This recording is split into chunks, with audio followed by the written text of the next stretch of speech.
Hi, my name is Randy Agert, and this is for the class Bad Words and Taboo Terms. This is the 8th in a series of video lectures on the taxonomy of taboo words. This one is Appellity, and yet again, we find a term that I invented to fill a gap, where, again, we find that in many languages there are taboos associated with proper names. So these are taboo words derived from proper names. In English, again, we do find this a bit. So there are going to be some names, religious names, that may have taboos associated with them. For example, there's going to be the profanity like Jesus or Mary. In Christianity, in Islam, Allah may be a taboo word in, again, certain contexts. Then there are certain proper names that have become obscenity, like Fanny and Dick. I should note that in American English, Fanny is not a terribly taboo word. It means but in British English, it's much more taboo because it refers to the front side, the vagina, not the butt, and so it's a fairly taboo word in modern British English.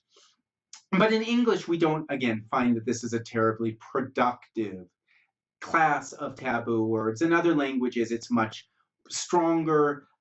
We do find languages where you just simply can't say the names of certain people. As I said in the previous video, this is especially true of the dead, that you don't say the names of the dead. And this can be pretty strong because that means then that anybody who shares that name with the person who died, you can't say their name either, right? And so then people have to change their names potentially.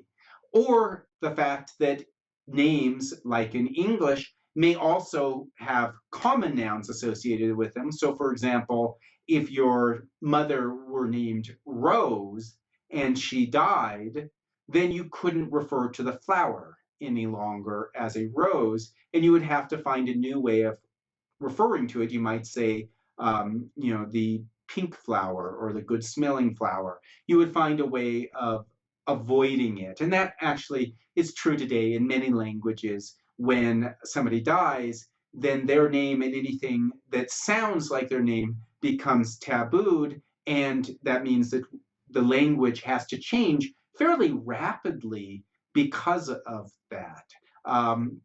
So this is an interesting category. It's not one that has been written a lot about in the literature. And so unfortunately, I don't have a whole lot of research to discuss with regard to Appellity, but we will discuss it a little bit more later in the semester when we're talking about cross-linguistic swearing.